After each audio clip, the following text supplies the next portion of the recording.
వ్యాప్తంగా petrol diesel కొరతతో ప్రజలు ఇబ్బందులు పడుతున్నారు. పెట్రోల్ బంకుల వద్ద కిలోమీటర్ల మేర వాహనదారులు బారులు తీరుతున్నారు. రాష్ట్రంలో తగినన్ని నిల్వలు ఉన్నాయని పౌర సరఫరా శాఖ చెబుతున్నప్పటికీ క్షేత్రస్థాయిలో మాత్రం ఆ పరిస్థితులు కనబడడం లేదు. చాలా చోట్ల నో స్టాక్ బోర్డులు దర్శనమిస్తున్నాయి. చమురు సంస్థలు సరఫరాలో ఆలస్యం చేస్తుండడం వల్లనే ఈ పరిస్థితి తలెత్తిందని, నో స్టాక్ బోర్డులు పెట్టాల్సి వస్తుందని డీలర్లు చెబుతున్నారు. పెట్రోల్ డీజిల్ దొరకదనే వదంతులు, ధరలు పెరుగుతాయన్న ప్రచారంతో అందరూ అవసరానికి మించి కొనడం కూడా ఈ పరిస్థితులకు ఒక కారణంగా డీలర్లు చెబుతున్నారు.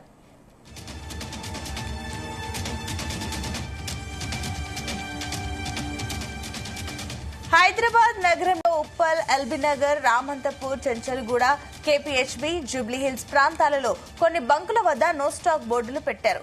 నిల్వలు నిండుకోవడంతో కామారెడ్డిలోని సిరిసిల్ల రోడ్డు పాత జాతీయ రహదారిపై ఇండియన్ ఆయిల్ పెట్రోల్ బంకును మూసివేశారు.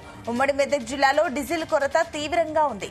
చాలా ప్రాంతాల్లో బంకుల ఎదుట వందల వాహనాలు బారులు తీరాయి. మహబూబ్ నగర్, ఉమ్మడి జిల్లా వ్యాప్తంగా వాహనదారులు ఇబ్బందులు ఎదుర్కొంటున్నారు.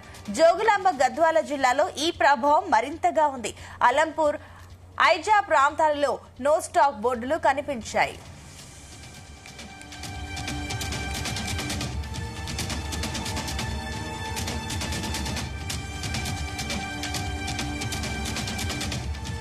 మంత్రి ఆదేశాల మేరకు పౌర సరఫరాల కమిషనర్ స్టీఫెన్ రవీంద్ర అన్ని జిల్లాల అధికారులు, ఆయిల్ కంపెనీల ప్రతినిధులతో టెలికాన్ఫరెన్స్ నిర్వహించారు. ప్రతి పెట్రోల్ బంకు వద్ద పరిస్థితిని పరిశీలించి నిరంతర ఇంధన సరఫరా జరిగేలా చర్యలు తీసుకోవాలని అధికారులను ఆదేశించారు.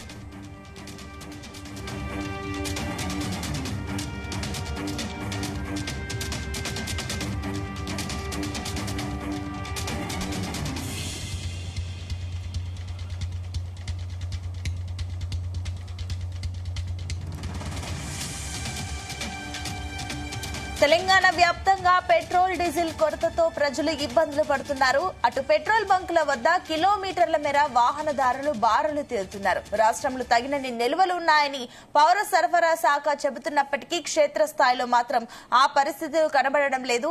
ఇదే అంశానికి సంబంధించి మరిన్ని డీటెయిల్స్ మా బ్యూరో చీఫ్ నరేందర్ అందిస్తారు. నరేందర్, రైట్, మనం చూస్తున్నాం గడిచిన కొద్ది రోజుల నుంచి తెలంగాణలోనూ దాని ఇంపాక్ట్ తీవ్రంగా కనిపిస్తుంది. ఆంధ్రప్రదేశ్ లో చాలా రోజుల నుంచి కూడా ఈ పెట్రోల్ డీజిల్ కొరత అనేది చాలా తీవ్రంగా విధిస్తున్నటువంటి పరిస్థితి మనం చూస్తున్నాం. ఎందుకంటే పెట్రోల్ బంకుల వద్ద క్యూ లైన్లు ఒక్కసారి చూస్తే వందలాది వెహికల్స్ అన్ని కూడా వెయిట్ చేస్తున్నాయి. అటు పెట్రోల్ కోసం కానీ డీజిల్ కోసం. మొదట్లో ఏదైతే ఇరాన్, ఇజ్రాయెల్ వారి సమయంలో అటు గ్యాస్ కొరత మనకు కనిపిస్తుంది. దాని తర్వాత అప్పుడు డీజిల్ పెట్రోల్ అంశం మీద కూడా దాదాపు 40-45 రోజుల క్రితం దాని ఇంపాక్ట్ బాగా కనిపిస్తుంది. దాని తర్వాత రాష్ట్ర ప్రభుత్వం మేల్కొని కొంతవరకు సర్దుబాటు చేసినప్పటికీ కొద్దిగా వారం 10 రోజుల నుంచి మళ్ళీ ఈ డీజిల్ కొరత అనేది, పెట్రోల్ కొరత అనేది చాలా ఇంపాక్ట్ చూపిస్తుంది. ఎక్కడ చూసినా కూడా నో స్టాక్ బోర్డులు కనిపిస్తున్నటువంటి పరిస్థితి కూడా, కొంత కండిషన్ కూడా పెడుతున్నటువంటి పరిస్థితి చూస్తున్నాం. ఎందుకంటే అదే బైక్ అయితే 500 రూపాయలు, కార్లు కానీ ఏదైనా ట్రాక్టర్ లాంటివి అయితే కేవలం 2000 రూపాయలు మాత్రమే పోస్తామని కూడా పెట్రోల్ బంకుల యాజమాన్యం చెప్తున్నటువంటి పరిస్థితి కనిపిస్తుంది.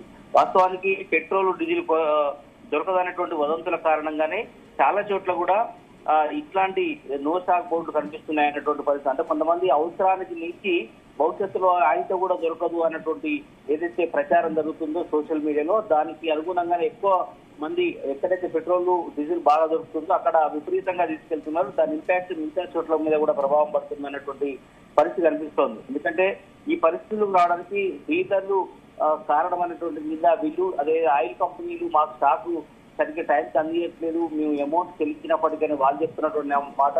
కానీ అంతిమంగా మాత్రం కస్టమర్లుగా ఉన్నటువంటి వాహనదారులకు మాత్రం మొత్తం అడుగడుగునా ఇబ్బందులు పడుతున్నటువంటి పరిస్థితి. హైదరాబాద్ లో కానీ మొత్తం తెలంగాణ వ్యాప్తంగా కూడా దాని ఇంపాక్ట్ తీవ్రంగా అనిపిస్తుంది. హైదరాబాద్ లో మనం చూసుకుంటే ఉప్పల్లో కానీ, ఎల్బీనగర్, రామంతపూర్, ఇక చెంచల్గూడ, కేపీహెచ్బీ, జూబ్లీహిల్స్ ప్రాంతాల్లో మాత్రం మరీ ఎక్కువ ఇంపాక్ట్ చూపిస్తుంది. ఎక్కడ చూసినా కూడా నో స్టాక్ బోర్డులు పెడుతున్నటువంటి పరిస్థితి కూడా ఉంది. నిల్వలు నిండిపోవడంతోనే మరింతగా ఇంపాక్ట్ కనిపిస్తుంది. కామారెడ్డిలోని సిరిసిల్ల రోడ్డు పాత జాతీయ రహదారిపై ఇండియన్ ఆయిల్ పెట్రోల్ బంకులు మొత్తం కూడా మూసివేసినటువంటి పరిస్థితి కూడా ఉంది. అదేవిధంగా మెదక్ జిల్లాలో డీజిల్ కొరత తీవ్రంగా అనిపిస్తుంది. చాలా ప్రాంతాల్లో బంకుల ఎదుట బారు తీరినటువంటి పరిస్థితి కూడా ఉంది. మహబూబ్నగర్ ఉమ్మడి జిల్లాల విధంగా దీని ఇంపాక్ట్ ఉంది. ముఖ్యంగా జోగులాంబ జిల్లాలో రైతులు చాలా తీవ్ర ఇబ్బంది పడుతున్నారు. మొక్కజొన్న వాళ్ళు ట్రాన్స్పోర్ట్ కానీ దాని తర్వాత కానీ అసలే రైతులకు మొక్కజొన్నకు సరి అయినటువంటి గిట్టుబాటు ధర లేక వాళ్ళు ఇబ్బంది పడుతుంటే ఇప్పుడు ట్రాన్స్పోర్ట్ విషయంలో కూడా ఇటు ట్రాక్టర్లకు సరి అయినటువంటి డీజిల్ దొరకక చాలా ఇబ్బంది పడుతున్నటువంటి పరిస్థితి ఉంది. ఎక్కడ కూడా నో స్టాక్ బోర్డు కనిపిస్తున్నటువంటి పరిస్థితి ఉంది. మంత్రి ఈ మొత్తం అంశాన్ని ఉత్తమ్ కుమార్ రెడ్డి అదే సమయంలో స్టీఫెన్ రవీంద్ర కమిషనర్ గా ఉన్నారు. పౌర సరఫరాల శాఖకు సంబంధించి దీన్ని మొత్తం మానిటరింగ్ చేస్తున్నటువంటి పరిస్థితి కూడా ఉంది. అయినా కూడా గడిచిన 2 రోజుల నుంచి కూడా ఇంతవరకు పెట్రోల్ బంకుల వద్దకు చేరట్లేదు. ఆయిల్ కంపెనీలతో ప్రతినిధులతో కూడా టెలికాన్ఫరెన్స్ నిర్వహించారు అధికారులు. ప్రతి పెట్రోల్ బంక్ వద్ద పరిస్థితిని పరిశీలించి నిరంతరం ఇంధన సరఫరా జరిగేలాగా చర్యలు తీసుకోవాలని కూడా చెప్తున్నటువంటి పరిస్థితి కూడా ఉంది. అదే సమయంలో చాలా చోట్ల కూడా దీని ఇంపాక్ట్ కనిపిస్తున్నటువంటి ఉంది. ఉత్తమ్ కుమార్ రెడ్డి దీన్ని ఎప్పటికప్పుడు మానిటరింగ్ చేస్తూ, ఎందుకంటే వాళ్ళు రాష్ట్ర ప్రభుత్వం మాత్రం చెప్తుంది ఏపీ ప్రభావం వల్లనే రాష్ట్రంలో డిమాండ్ పెరిగింది అన్నటువంటి విషయాన్ని ఈ తెలంగాణ ప్రభుత్వం చెప్తున్నటువంటి పరిస్థితి కూడా ఉంది. ఎందుకంటే ఇది తాత్కాలిక ఒత్తిడి మాత్రమే తప్ప పూర్తి స్థాయిలో కాదు. మా లాస్ట్ టైం కూడా ఇబ్బంది వచ్చినప్పుడు మేము వెంటనే సర్దుబాటు చేసాం. మళ్ళీ ఏపీలో ఉన్నటువంటి ఇంపాక్ట్ వల్లనే కొంతమంది ప్యానిక్ గురై ఇక్కడ చాలా మంది పెట్రోల్ పోయించుకోవడం, డీజిల్ పోయించుకోవడం దాని ఇంపాక్ట్ చూపిస్తున్నా కూడా ఉత్తమ్ కుమార్ రెడ్డి చెప్తున్నారు. ఇంధనాన్ని దాచిపెట్టినా, వదంతులు సృష్టించిన చర్యలు తప్పవని కూడా పౌర సరఫరాల శాఖ కమిషనర్ గా ఉన్నటువంటి స్టీఫెన్ రవీంద్ర చెప్పినటువంటి పరిస్థితి ఉంది. ఎందుకంటే వందలాది మంది బంకుల వద్ద నో స్టాక్ బోర్డులు కనిపిస్తున్నటువంటి పరిస్థితి. ఇది అధికారులు కనిపించట్లేదా, మరి పెట్రోల్ డీజిల్ ఎలా దొరుకుతుంది అని కూడా వాహనదారులు ఫైర్ అవుతున్నటువంటి పరిస్థితి. ఇంధన కొరతతోనే వాహనదారులకు తీవ్ర ఇబ్బంది ఉన్నటువంటి విషయాన్ని కమిషనర్ గాని మిగతా వాళ్ళు గమనించాల్సిన అవసరం ఉందని కూడా చెప్తున్నది. కొన్ని చోట్ల కేవలం 2 లీటర్లే పోస్తామంటూ కూడా టోకెన్లు జారీ చేస్తున్నటువంటి ఏదైతే కనిపిస్తుందో అది చాలా మరింత ఆగ్రహానికి గురి చేస్తున్నటువంటి పరిస్థితి. 2 లీటర్లు అంటే గట్టిగా 100 కిలోమీటర్లు కూడా పోని పరిస్థితి కూడా ఉంటుంది. 70-80 కిలోమీటర్లే 2 వీలర్ పోయే అవకాశం ఉంటుంది. కనుక మేము ఎలా లాంగ్ వెళ్లాల్సిన వాళ్ళు, లేదంటే మళ్ళీ ఈవినింగ్ వచ్చేటప్పటికి ఎలా అని కూడా వాళ్ళు తీవ్ర ఇబ్బంది పడుతున్నారు. ఇంతకుముందు చెప్పినట్టుగానే 500 రూపాయలు మాత్రమే బైక్ లైట్ పోస్తున్నటువంటి పరిస్థితి, కార్లకు 2000 రూపాయలు చొప్పునే పోస్తున్నటువంటి పరిస్థితి ఉంది. వరి కోతల నేపథ్యంలో డీజిల్ కొరత మరింత తీవ్ర ప్రభావం కనిపిస్తున్నటువంటి ఉంది. ఎందుకంటే ఇప్పుడు అందరూ కూడా వరి కోస్తున్నటువంటి నేపథ్యం ఉంది, మొక్కజొన్న చేస్తున్నటువంటి నేపథ్యం ఉంది. దాన్ని ట్రాన్స్పోర్ట్ చేయాల్సిన పరిస్థితి ఉంది. ఎందుకంటే చాలా కూడా స్టడీ ఉన్నటువంటి నేపథ్యంలో ఒక దగ్గర మళ్ళీ దాన్ని ఆరబెట్టి మళ్ళీ తీసుకొచ్చి ఇంట్లో డంపింగ్ చేసి మళ్ళీ తర్వాత సమయానుకూలంగా మళ్ళీ మార్కెట్ తీసుకెళ్లాలంటే ఖచ్చితంగా కూడా ఈ ట్రాన్స్పోర్ట్ టైంలో ట్రాక్టర్లకు కానీ అదే లారీలకు కానీ ఖచ్చితంగా ఈ డీజిల్ అనేది చాలా ఇంపార్టెంట్ ఉంది. ఇక వాహనదారులు ఉద్యోగస్తులకు మాత్రం దీని ఇంపాక్ట్ చాలా తీవ్రంగా కనిపిస్తున్నటువంటి పరిస్థితి ఉంది. ఏదైనా కూడా దీన్ని వెంటనే సమస్యను గుర్తించి ప్రతి పెట్రోల్ బంక్ దగ్గరికి వెళ్లి మానిటరింగ్ చేయాల్సిన అవసరం ఉందని కూడా అర్థమవుతుంది. కనుక ఇకనైనా సివిల్ సప్లై వాళ్ళు మీనవేశాలు లెక్క కూడా ఖచ్చితంగా కూడా ఎక్కడైతే నో స్టాక్ బోర్డు పెడుతున్నారో ఎందుకోసం పెడుతున్నారని కూడా పెట్రోల్ బంకుల యాజమాన్యాలను అడిగి సరఫరా అయ్యేలాగా చూడాల్సిన అవసరం ఉందని కూడా వాహనదారులు మనకు రోడ్ల మీద మాట చెప్తున్నటువంటి పరిస్థితి కనిపిస్తోంది.